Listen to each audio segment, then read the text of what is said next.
धाकड़ खबर बेखौफजुमा बेबाक अंदाज।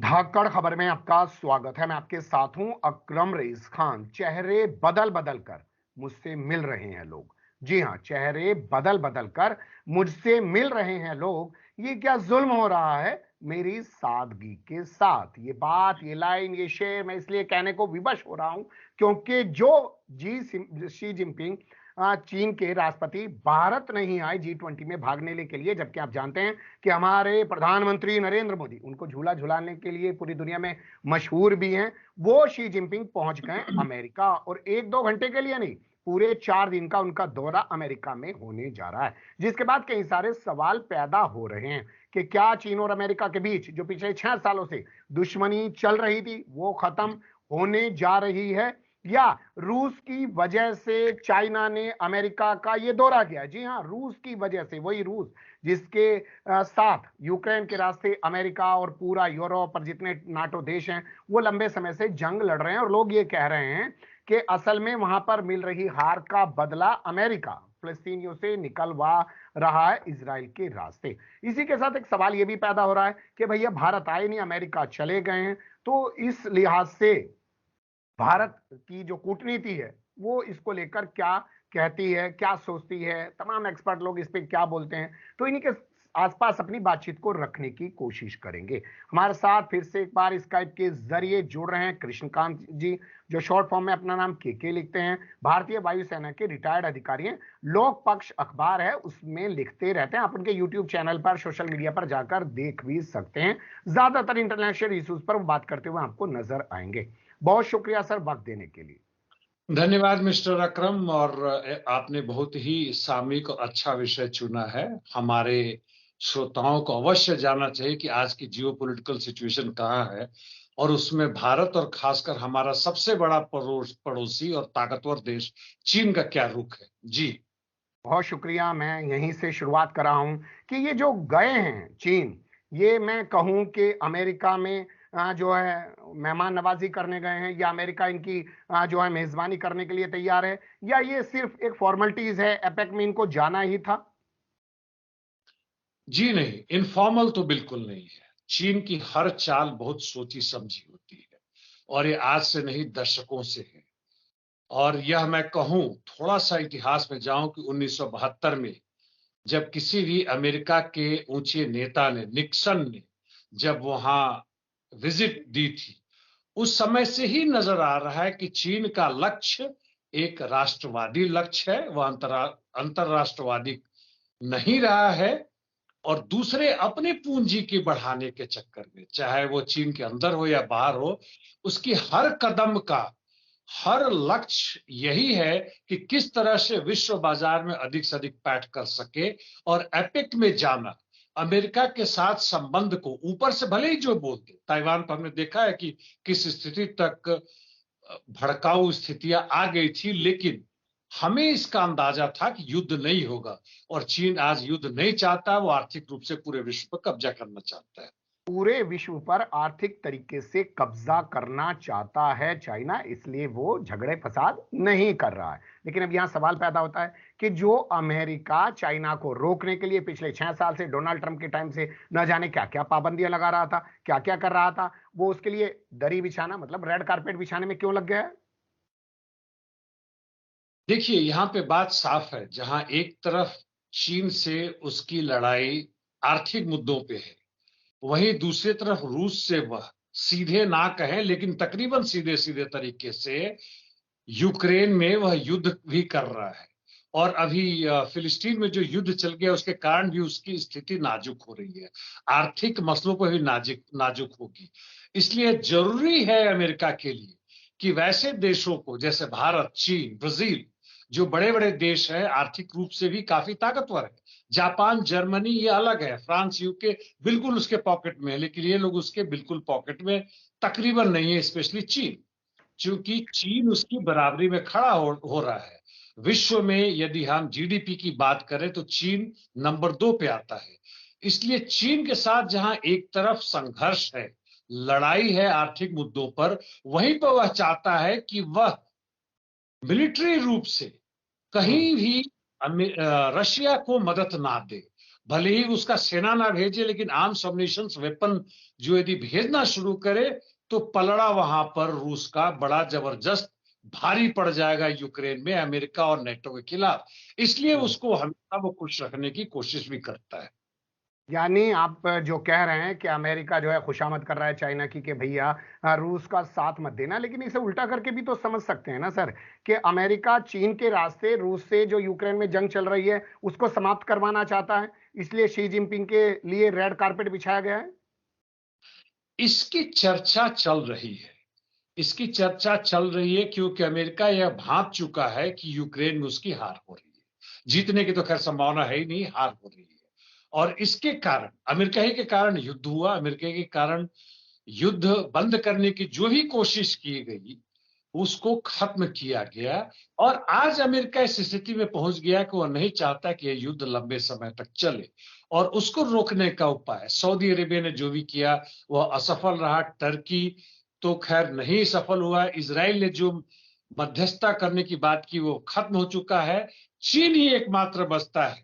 यदि वह दबाव डाले रूस पर, वह किनारा करे डिप्लोमेटिक या किसी और तरीके से, तो युद्ध को रुकवाया जा सकता है एक वैसे स्तर पे, एक वैसे एग्रीमेंट पे जहां अमेरिका भी अपने चेहरे को कुछ छुपा सकता है। और इसलिए अमेरिका निश्चित रूप से खुशामदी कर सकता है, लेकिन उसका खुलासा अभी तक नहीं हुआ है कि अंदरूनी क्या चल रहा है। बिल्कुल जी सही आपने कहा कि अंदरूनी क्या चल रहा है। अंदरूनी की चर्चाएं जो लोग कर रहे हैं वो कुछ इस तरीके से भी कह रहे हैं कि रूस ने असल में चाइना को कहा है कि वो अमेरिका जाए और उसके लिए बेहतर माहौल बनाने की कोशिश करे, क्योंकि वो भी 1.5 साल से लड़ता आ रहा है, उसके सामने भी दुश्वारियां हैं। इन चीजों में कितनी सच्चाई है? इसकी भी पॉसिबिलिटी बन सकती है, क्योंकि रूस और चीन आर्थिक रूप से और सामरिक तरीके से भी कहें तो काफी नजदीक है। और रूस के राष्ट्रपति पुतिन का चीन जाना और उनके रक्षा मंत्री का, विदेश मंत्री का भी उनका आपस में हमेशा मिलते जुलते रहना, इस चीज को दर्शाता है कि ये दोनों रास्ता तय कर रहे हैं। और रूस भले ही लंबे युद्ध की तैयारी कर रहा हो, 4 साल 5 साल हो, लेकिन वह भी शायद अब इस युद्ध को लंबे समय तक नहीं टालना चाहता है। जितने भूभाग पर वो कब्जा कर चुका है उसके साथ एक उस तरह की समझौता जानना चाहता है जहां इसकी उसको गारंटी मिल जाए कि यूक्रेन नेटो का हिस्सा नहीं बनेगा। और इसकी यदि गारंटी मिल जाती है तो रास्ता अब सीधे के सीधे रूस और अमेरिका में तकरीबन बंद हो चुका है। फ्रांस जर्मनी से भी संभव नहीं है। चीन ही एकमात्र देश बचता है पूरे दुनिया में जो कि मध्यस्थता करवा सकता है। वैसे चीन की मध्यस्थता कुछ समय पहले, करीब 6 महीना से साल भर पहले जो कोशिश की गई थी वह सफल नहीं हुआ, उसको अमेरिका ने खारिज कर दिया था। लेकिन उस समय भी कहा गया था कि यही वह एकमात्र फॉर्मूला है जो आज तक का सबसे बेस्ट। और इसलिए इसकी संभावना बनती है कि रूस और अमेरिका दोनों अब चीन की तरफ देख रहे हैं कि भाई हमारे बीच मध्यस्थता करवाओ, लेकिन यह समय ही बताएगा कि कहां तक यह सच है। सही कह रहे हैं आपके, ये समय ही बताएगा। लेकिन सवाल अब बात कर लेते हैं इसराइल और फिलिस्तीन को लेकर। जो हालात बने हुए हैं उसमें लगातार रूस और चाइना अमेरिका के खिलाफ खड़े हैं। यूएनएससी में अगर अमेरिका कुछ कराने की कोशिश करता है तो वो खिलाफ खड़े हो जाते हैं, और ये दोनों कुछ करने की कोशिश करते हैं तो अमेरिका खिलाफ खड़ा हो जाता है। क्या इस टॉपिक को लेकर भी कोई वहां पर आम सहमति बन सकती है? इस जंग को लेकर भी वहां पे कोई चर्चा हो सकती है? ऐसी कोई खबरें मिली हैं? आम सहमति युद्ध रोकने का अभी हाल फिलहाल में कल से भी आ रहा है कि इजराइल भी शायद मन बना रहा है, क्योंकि जिस तरीके से इजराइल ने सोचा था कि कुछ दिनों के अंदर में हमास को ध्वस्त कर देगा, महीने भर से तो अधिक हो गए, तकरीबन 40 दिन होने वाला है और या हो चुका है। और अभी तक ऐसा नजारा नहीं लग रहा है, ऐसा नहीं दिख रहा है कि वो अकेले हमास को हराने में हाल फिलहाल में सफल हो पाएगा। और यदि कहीं लेबनान से वहां की हिजबुल्लाह कहीं शामिल हो गई तो यह युद्ध काफी लंबा चलेगा। और परिस्थिति ऐसे बन रही है कि हमास तो खैर चाह ही रहा है, चूंकि वहां बच्चों की, अभी वहां का जो हॉस्पिटल उस पर भी इन्होंने अमेरिका के हाँ कहने के बाद से इजरायली वहां आक्रमण कर दिया, बच्चों और औरतों को मार रहे, बड़ा ही जघन्य अपराध है। खैर उस पर अब अभी ना जाए। तो इस स्थिति में जहां एक तरफ इजराइल की भी मजबूरी बन रही है और पूरे विश्व भर में जो आंदोलन चल रहे हैं, सैन फ्रांसिस्को में जहां पर यह अपेक की समिट चल रही है, वहां भी लाखों लोग सड़क पे आए थे। और उसका भी दबाव कुछ न कुछ तो है ही अमेरिका और इजराइल पे कि कुछ समय के लिए ही, 7 दिन के लिए, 5 दिन के लिए युद्ध को रोका है। तो इसकी संभावना बनती है, लेकिन पूर्ण युद्ध विराम जहां तक है, चीन और रूस और बाकी जितने भी पैलेस्टीन के समर्थक हैं, उनका मानना है कि जब तक पूर्ण स्वराज नहीं मिलता है फिलिस्तीन को, तब तक इस मसला का हल नहीं है। लेकिन टेम्पररी पीस या वर्ड ट्रूस की बात कहें, समझौते की बात कहें, उसकी पूरी संभावना है। जो आप कह रहे हैं मैं उससे सहमत हूं। या ये भी हो सकता है सर, क्योंकि सऊदी अरब और ईरान के बीच लंबे समय से दुश्मनी चल रही थी। चाइना का जैसे ही अरब की दुनिया में प्रभाव बढ़ता है, वो दुश्मनी खत्म हो जाती है। इस बात का अंदाजा अमेरिका को भी और पूरी दुनिया को भी है। तो लग रहा होगा कि कोई जंगबंदी करानी है, कोई युद्ध विराम कराना है, उसमें एक अहम भूमिका चीन की हो सकती है, इसलिए रेड कारपेट बिछाया गया है।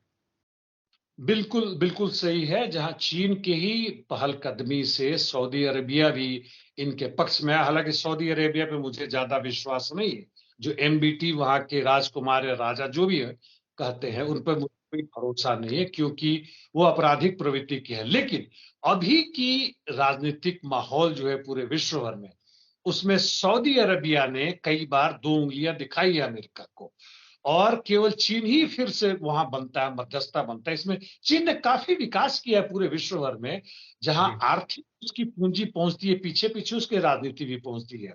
और इस राजनीति में वह देश फिर से ऐसा बनता है कि अरब देश हो या रूस हो, उसके अलाइज हो, या अमेरिकी और नाटो हो, जो कि चीन के ऊपर कुछ हद तक विश्वास कर सकते हैं। और इसलिए चीनी मध्यस्थता की संभावना बनती है। जो आप कह रहे हैं वो सही बात है।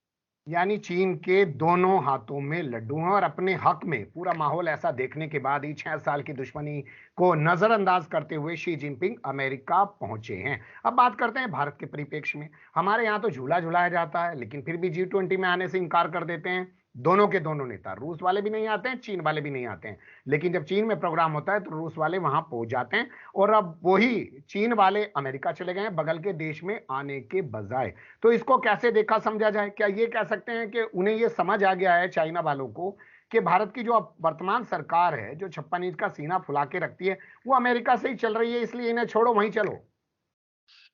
देखिए, दोनों चीन और रूस के जो राजनीतिक दल हैं या जो उसके सोचने वाले हैं, थिंक टैंक से इतने मूर्ख तो नहीं है कि अंदर अंदर क्या हो रहा है उन्हें नजर नहीं आ रहा। ऊपर से कहने के लिए कुछ और, दिखावे के लिए कुछ और, करने के लिए कुछ और। तो यह जो नजारा है उसमें साफ है। और इस नाराजगी जाहिर करने के लिए ये दोनों हमारे यहाँ नहीं आए थे। वहां यहाँ पे जो भीड़ लगी थी, अमेरिका, फ्रांस, जापान, सबके जो भी थे, G20 के महान महान तथाकथित जो राष्ट्रपति या प्रधानमंत्री आए, उनसे भी दरकिनारा करने के लिए और नाराजगी दिखाने के लिए वो नहीं आए थे। लेकिन जहां तक इंडिया की बात है, ऐसा नहीं कि भारत भी नहीं समझ रहा, भारत के भी यहाँ के लोग समझ रहे हैं। यहाँ के विदेश मंत्री की बात करें तो वो कुछ और बातें करते हैं, वो पुरानी धर्मों पर चलते हैं जो कांग्रेस के जमाने से है। बल्कि एक तरह से ये कहें कि पूरी की पूरी न्यूट्रलिटी दिखाते हैं, यानी निष्पक्षता दिखाते हैं। ना रूस की तरफ है ना अमेरिका की तरफ है, लेकिन अंदर से भारत यह साफ दिख रहा है। खासकर यहाँ के जो आरएसएस और बीजेपी के कार्यकर्ता हैं जो सोशल मीडिया पे हैं, आज भी गाली दे रहे हैं और हमास को टेररिस्ट कर रहे हैं, प्रो अमेरिकन है। यह पाखंड विश्व के सामने है। हम कितना भी कोशिश कर लें कि हम विश्व गुरु हैं, लेकिन यह पाखंड उजागर है। और उसी का नतीजा है कि ये दोनों राज्याध्यक्ष जो आप कह रहे हैं रूस और चीन के यहाँ नहीं आए थे, और चीन वाले पहुंच गए वहां अमेरिका। उनके बीच का ऐसा द्वंद्व नहीं है जो कि चीन और भारत के बीच का द्वंद्व है, स्पेशली चीन का, जहां भारत हर चीनी विरोधी गुट में शामिल है अमेरिका के साथ। चाहे वो क्वाड हो, I5 हो, या जो भी इस तरह की जो मुहिम बन रहा है उसमें उसके साथ है। और इस मामले में कहें तो भारत के लिए रूस एक बेहतर साबित होता है। लेकिन एक लाइन यह भी कह दूं कि आज भारत चीन का जो आर्थिक जो संबंध है वह पहले से बहुत बड़ा हुआ है, राजनीतिक रूप से भले ऊपर से कुछ और। हम जी दिवाली के पटाखे ना खिलाएं, लेकिन जी करोड़ों अरबों रुपए के हम उनसे व्यापार कर रहे हैं। जी। बिल्कुल सही आपने कहा कि करोड़ अरबों का व्यापार बढ़ रहा है और वो भी तमाम चीजें होने के बाद कि कब्जा कर रहे हैं, मीटिंग चल रही है कोर कमांडर स्तर की। लेकिन यह अलग बात है कि जिनपिंग यहाँ पर नहीं आ रहे हैं। क्या इससे हमारी एक इमेज खराब नहीं हो रही है, या हमें नुकसान नहीं पहुंच रहा है कि हम अमेरिका के चाबी के गुड्डे बन के रह गए? अमेरिका ने कहा कि अफगानिस्तान में कुछ करो तो हम कुछ कर रहे थे। आज अमेरिका अफगानिस्तान से भी भाग चुका है तो हमने भी एक तरीके से उसका दिल्ली में दूतावास बंद करा दिया है। ये इमेज हमारी ऐसी नहीं बन रही है क्या? देखिए, एक तो कहावत है हमारे यहाँ भारत में कि लकड़ी की हांडी बार बार नहीं चढ़ती। तो यह पाखंड शुरू हुए काफी लंबे समय से हो गया, और विदेश नीति वहां भीड़ जमा करके जिस देश में जाते हैं उनको भाषण देना और जो भी मर्जी है वो बोलना, यह विदेश नीति का आधार नहीं। यदि सीखना है तो हमें रूस, अमेरिका और चीन से सीखना चाहिए कि विदेश नीति में एक कैसे उसको कंटिन्यूटी दे। यदि कंटिन्यूटी नहीं है तो फिर हमारी देश की जो अंदरूनी नीति है और जो विदेश नीति है और जो वास्तव में हमारे दूसरे देशों के साथ संबंधों से बहुत बड़ी खाई आती है, और हम्म, हमारी इमेज निश्चित रूप से खराब होती ही नहीं है, हो हम्म, चुकी है।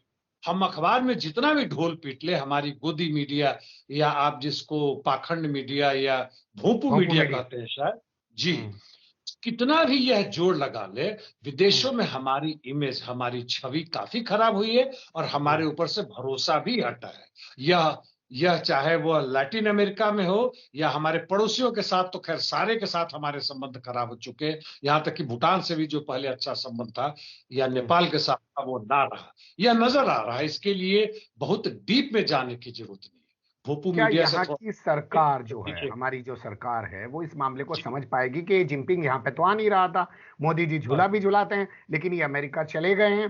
तो इसको लेकर गंभीरता से अब सोचने का वक्त आ गया है। यह तो गंभीरता से सोचने का काफी पहले ही से समय था, और यह सरकार भली इसके एक दो बड़े नेताओं को छोड़ दे, समझती है। उसके जो थिंक टैंक है, थिंक टैंक कौन है?